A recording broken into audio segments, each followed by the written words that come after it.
Semalam adalah kenangan yang antara paling manis dalam bulan Ramadan tahun ni, because of yang bawa my few friends merasai masjid hopping together.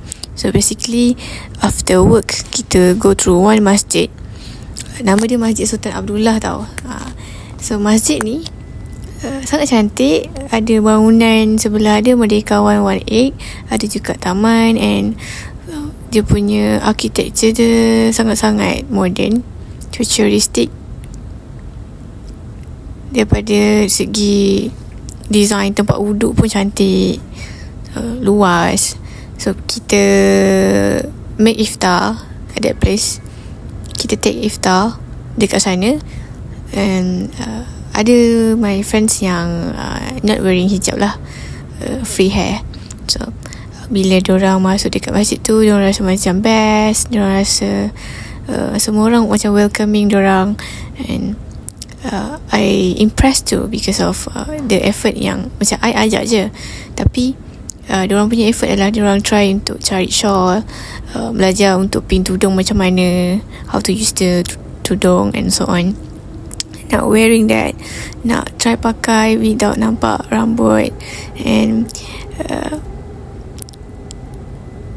Masya Allah, it was a beautiful journey to me. And Alhamdulillah, yang I boleh belajar from that day is, from semalam, adalah do not judge a book by its cover. Because of I work here in my company right now. Most of my free hair girlfriends, diorang solat tau. Ada juga yang macam baru belajar slowly to know about shawls, scarf.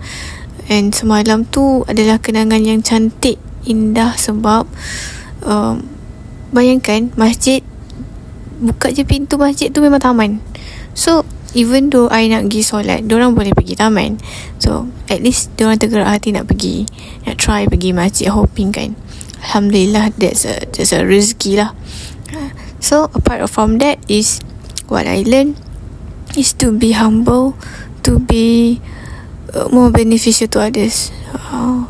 I terfikirlah hadis Nabi. Ada satu hadis Nabi narrated from Abu Hurairah.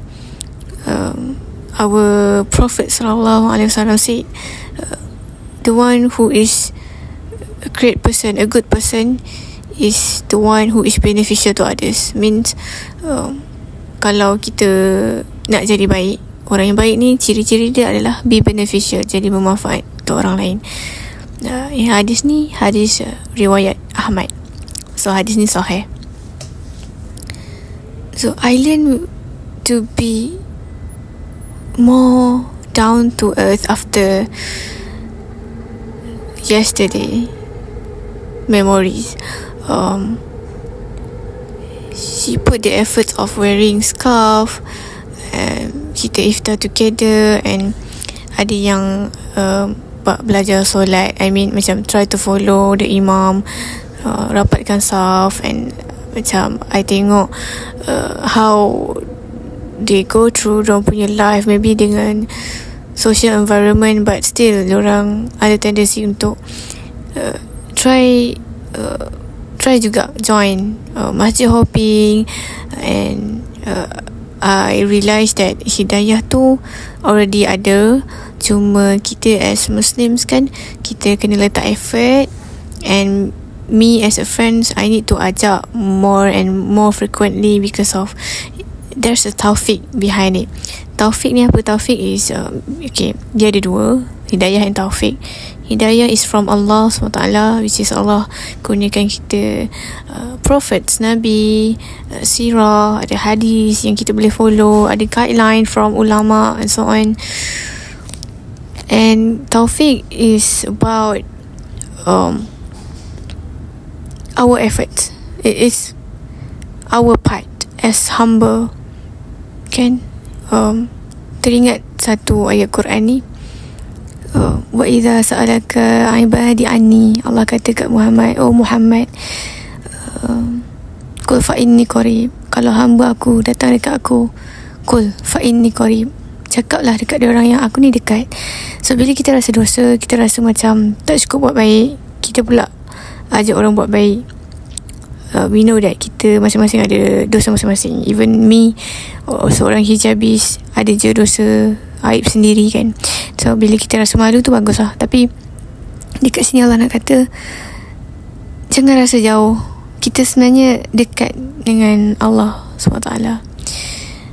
Ujibu da'wah ad-da'i idza da'an. Maksudnya I continuously answering my servants doa.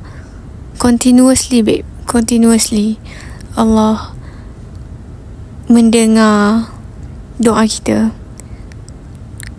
Idza da'an dekat sini maksudnya jika kita berdoa, maksudnya making doa lah, make doa, makes doa every day.